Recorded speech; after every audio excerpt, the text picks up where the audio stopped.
صل على الحبيب قلبك يطيب.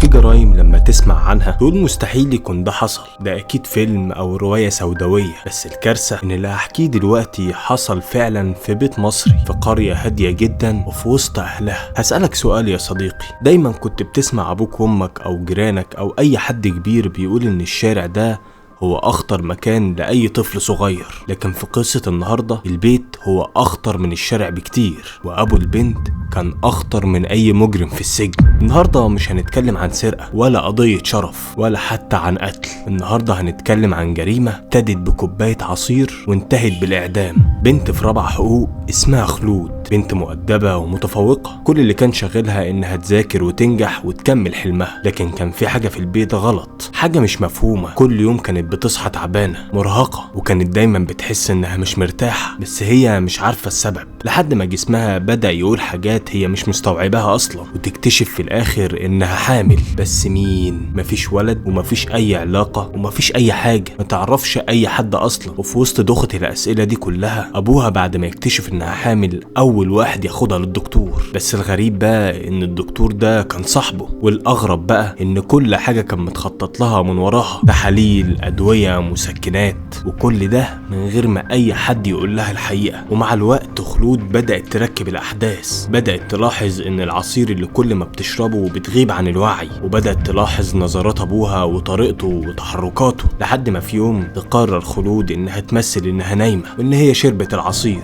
وساعتها شافت كل حاجة. واللي حصل بعد كده كان صدمة ليها ولأمها وللبلد كلها. أب يغتصب بنته، الخبر ده انتشر في دمياط كان نار في الهشيم، والتحاليل تثبت إن الحمل منه هو، لكن هو بينكر كل حاجة. النهاردة مش بنحكي قصة وبس، احنا بنفتح ملف المفروض البلد كلها تقف عنده. احنا بنتكلم عن وحش كان لابس جلابية وبيقول على نفسه إن هو أب. هل البنت سكتت بقى؟ وهل الأم وقفت جنبها؟ وهل القانون أخد حقها ولا لأ؟ كل ده هنعرفه في حلقة النهاردة من ملفات محقق، قضية أشرف المغتصب اللي كان بيقول على نفسه إن هو أب. سبحان الله وبحمده، سبحان الله العظيم.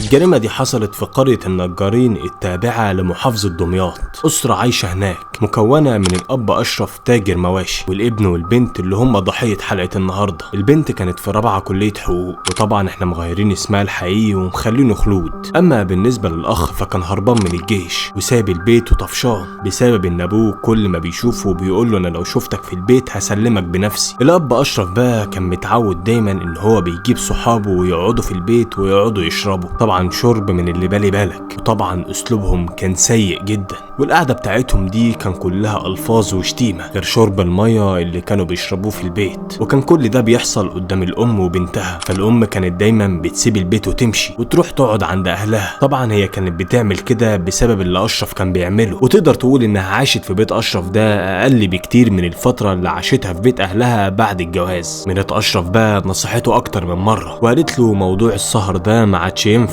انت عندك بنت كبيرة ووش جواز، والمشاريب اللي انت بتشربها دي الولد هيفكرها عادي وهيعمل زيك وهيمشي في نفس السكة بتاعتك. فضلت ام خلود تتكلم مع اشرف كتير جدا وتنصحه انه يبعد عن السكة دي، بس اشرف بقى كان بيستقبل اللي هي بتقوله ده كله بضرب وشتيمة، وكمان كان بيرميها بره البيت. واشرف اساسا ما كانش في دماغه اي حاجة، وما كانش عايز بنته تكمل تعليمها اصلا، هو كان عايز خلود اصلا تطلع بره التعليم ويجوزها ابن تاجر صاحبه. وعلى حسب كلام اشرف في التحقيقات الولد كسيب ودماغه حلوة، لكن بقى في الحقيقة الولد ما كانش متعلم ولا بيعرف يقرأ ولا يكتب، علشان كده الأم والبنت كانوا رافضينه أصلا. أشرف بقى كان بيزن على البنت كتير إنها تسيب الجامعة، وبعدها هما الاتنين يتجوزوا. وابن أشرف كان دايما بيتخانق مع أبوه بسبب الحوار ده، وفي ناس بتقول إن بسبب الحوارات دي كان دايما أشرف بيربط ابنه في العمود ويسيبه، وكده نقدر نقول إن الابن بره البيت أصلا، ومفيش في البيت غير أشرف وبنته ومراته. وطبعا زي ما قلت قبل كده مراته أصلا كانت بتسيب البيت بسبب الهباب اللي بيعمله، فما كانش بيفضل في البيت غير أشرف وبنته اللي في كلية حقوق. وأشرف بقى متعود دايما يجيب صحابه ويقعدوا يشربوا في البيت، أصحاب كتير وشرب كتير، والليلة تمتد لحد الفجر. والبنت طبعا قاعدة جوه أوضتها قافلة على نفسها الباب ومش بتخرج ولا بتفتح لأي حد. وما كانتش بتخرج من اوضتها غير لما الكل بيمشي. وبعد ما اصحاب اشرف بيمشوا كان دايما بيقعد ينظف وراهم ويروح على المطبخ يعمل اكل ليه وليها، وكان بيعمل لها عصير معاه. ولكن المصيبه بقى ان العصير ده كان بيحط فيه مخدر، او يعني نقول منوم، وده اللي هنعرف تفاصيله في احداث حلقه النهارده. وكان بعد ما البنت تنام كان بيعتدي عليها جسديا، وخلود كانت بتصحى دايما كل يوم من النوم وبتلاقي نفسها تعبانه ومرهقه جدا، جسمها تعبان ودماغها مش فيها وحاسه بدروخه، تحس ان هي نامت كتير بس قايمه مش مرتاحه، حاسه انها همدانه. وكانت كل ما تقول لابوه انها مش كويسه كان ياخدها ويروح بيها على الدكتور، والدكتور ده كان يبقى صاحب اشرف وكان بيكشف عليها ويكتب لها شويه مسكنات. وكانت خلود مفكره ان التعب ده بسبب قله النوم مثلا او الارهاق او بسبب المذاكره الكتير، وما جاش في دماغها اي حاجه تانية. لحد ما في يوم من الايام بدات تلاحظ ان جسمها بيتغير، بدات تحس باعراض غريبه، وكانت الاعراض دي هي اعراض الحمل. بس هي ما كانتش عارفه ولا عارفه تسال مين، ولا حتى عارفه انها تتكلم مع امها وتشتكي لها من تعبها ده، لان هي دايما كانت غضبانه وفي بيت اهلها. وفي يوم من الايام التعب ده زاد عليها جدا، فراحت قالت لابوها خدني للدكتور انا تعبانه جدا. فابوها اخدها كالعاده ووداها للدكتور اللي هو بتاع البطنه صاحبه، والدكتور صدمه وقال له ان البنت عندها اعراض حمل ولازم تكشف عند دكتور نساء وتوليد. وبما ان بقى الدكتور كان صاحب اشرف فقال له يلا بينا ناخدها ونروح بيها على المستشفى دلوقتي. وهي دي الكلمه الوحيده اللي البنت سمعتها. واللي لازم تفهمه يا صديقي ان اشرف اصلا ما كانش عايز يروح المستشفى، يعني لما بنته قالت له يلا بينا نروح المستشفى رفض، كان خايف فعلا ان يطلع في حمل وتتكشف الكارثه. لكن بعد ما الدكتور صاحبه ده قال له كده اتزنق، فراح على طول طلب من الدكتور ان هو يروح معاه على المستشفى، وقال له بالحرف كده ما تخليش اي دكتور يكشف عليها غير دكتور نعرفه، والموضوع ده لازم يتغطى عليه لان البنت شكلها غلطت مع ولد وانا تاجر وليا سمعتي. ولان الدكتور صاحبه اتفهم الموضوع ده وفعلا راح على المستشفى، واشرف والدكتور كانوا حريصين جدا ان مفيش اي حد يكشف عليها غير دكتور معرفه. الموقف كله كان غريب جدا، والبنت مش فاهمه اي حاجه، ليه كل ده وليه مش عايزين اي حد يكشف عليها. ولما سالت ابوها هو في ايه قال لها مفيش اي حاجه، الدكتور بس موصي اننا نعمل شويه تحاليل وفحوصات علشان نطمن. وفعلا الدكتور عمل لها شويه تحاليل وقال لابوها ان النتائج بتاعتها هتطلع خلال 4 أو 5 ساعات. فاشرف اخد بنته وراحوا على البيت، وبعد شويه اشرف قال لبنته انا هنزل حاليا واروح على القهوه وهجيب التحاليل وانا جاي. وفعلا اشرف قعد على القهوه وبعد كده راح جاب التحاليل، والدكتور يصدمه ويقول له ان بنتك حامل وفي الشهر الرابع. وهنا اشرف طلب منه طلب غريب جدا ومرعب في نفس الوقت، قال له اكتب لي على ادويه تجهض الجنين ده، واكتب لي شويه مسكنات قويه جدا علشان البنت ما تحسش باي حاجه. ومن الناحيه التانيه البنت كانت قاعده بتعمل سيرش على النت ومش مصدقه اللي بيحصل، هو ليه الوضع غريب كده؟ ليه في حاجات هي مش فاهماها؟ هي حامل بجد ولا في حاجه تانيه بتحصل؟ ولو هي فعلا حامل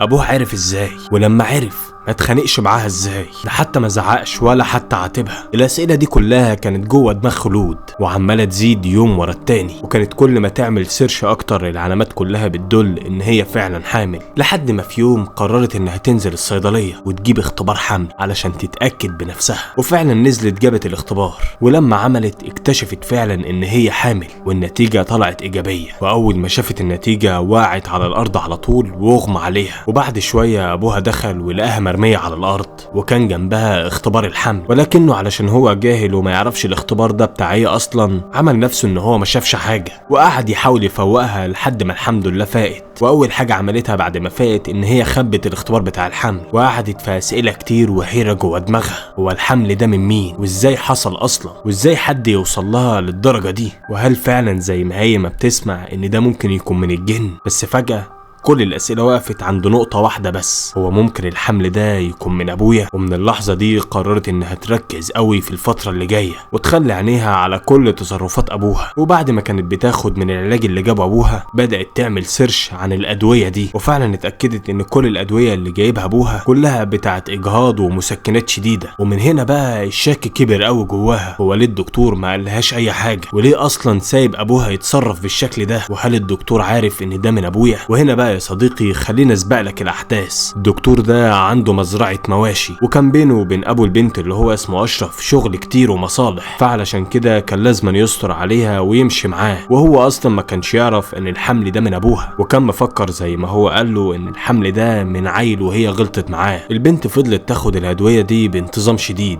ولكنها كانت منتبهة جدا لتصرفات ابوها. واشرف كان عدى ايام كتير وما بيسهرش ولا بيعمل اي حاجة، ولكن بعد مرور الايام اشرف يرجع لعادته القديمة اللي هو الشرب والسكر جوه البيت. وفي يوم الشيطان لعب في دماغه من جديد وقرر يحط لها المخدر في العصير كالعادة، بس المرة دي البنت كانت مستعدة، عملت نفسها ان هي شربت العصير لكنها ما شربتوش وفضلت صاحية. ولما لقيت ابوها دخل عليها بعد شوية اتفاجئت، وكانت مصدومة جدا من تصرفاته، لكنها بسرعة اتصرفت وعملت نفسها انها لسه بتصحى من النوم وان مفيش اي حاجة ولا هي فاهمة اي حاجة. سكتت ومشيت الامور. لكن تاني يوم بقى راحت على امها وحكت لها كل حاجة وقالت لها على كل اللي بيحصل وكل اللي حصل قبل كده، ولكن الام ما كانتش مصدقة بنتها ولا مصدقة الكلام اللي بتقوله، وكانت فاكراها انها غلطت مع حد وبتحاول تلبس الغلط ده في ابوها. ولما البنت عملت الاختبار تاني قدام امها وورته لها، الام فضلت تصرخ وتنهار قدامها وحاولت تعمل البنت عملية اجهاض، ولكن العملية فشلت. والغريب بقى ان الام بقت تقنع بنتها انها ما تقولش لاي حد اي حاجة ولا تعمل محضر في ابوها، وقالت لها ابوكي كده هيتعدم، مش هيتسجن بس ده هيموت. وفضلت فعلا الام تحاول تقنع في بنتها 4 ساعات كاملين، وهي دايما بتحاول تقول لها يا بنت حرام ده ابوكي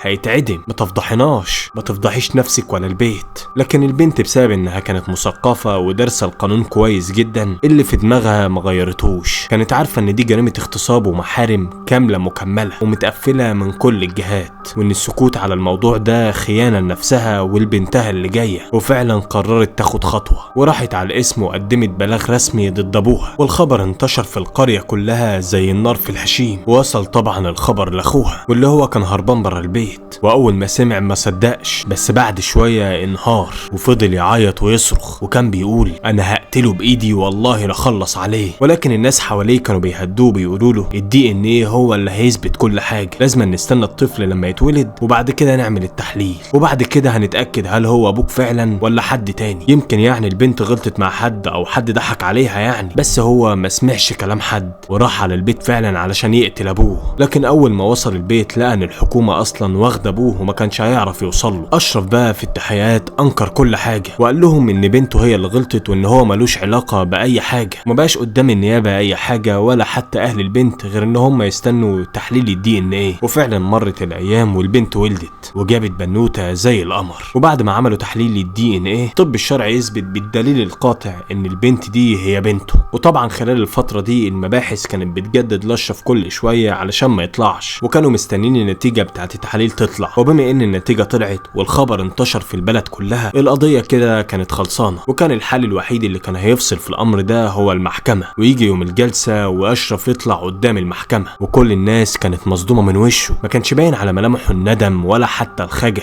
وما كانش فيه اي مشاعر. ازاي يعني بني ادم يعمل كده في ضناه وما يظهرش حتى على وشه الندم؟ وعلى الناحية التانية خلال البنت واخوها كانوا واقفين يتوعدوا لاشرف انه لو طلع بره المحكمة دي دقيقة واحدة بس هيقتلوه. حتى عمام البنت ما كانوش مصدقين ازاي اخوهم يعمل كده. وفي الاخر المحكمة تنطق بالحكم الصادم، اعدام المتهم اشرف شنقا حتى الموت. والمحامي بتاع اشرف حاول يعمل نقد مرة واثنين وثلاثة علشان يحاول يخفف الحكم، بس كل مرة المحكمة كانت بترفض، وكان سبب الرفض ان القضية دي كانت اختيارية بين الضمير والسكوت، وطبعا بسبب ان القضية دي كانت رأي عام، والدولة قررت ان الجاني ده او المتهم ده او المجرم ده لازما يكون عبرة لاي مجرم يقرر يعمل نفس الجريمة، لاننا في النهاية بشر مش وحوش. ولحد هنا تنتهي حلقة النهاردة من ملفات محقق. وما تنساش يا صديقي تعمل لايك وتشترك في القناة لو لسه ما اشتركتش، وطبعا تفعل الجرس على الكل عشان يوصلك كل حلقة جديدة. وطبعا ميعادنا ثابت زي ما هو الاثنين والخميس الساعة 9. وما تنساش تقول سبحان الله وبحمده سبحان الله العظيم. وطبعا ما تنساش تصلي على الحبيب علشان قلبك يطيب. انا سيف الاسلام من قناة مع ديابلو، ونشوف وشكم في حلقة جديدة. طبعا مستني تعليقاتكم تحت وهرد على الكل، والسلام عليكم. سبسكرايب بقى.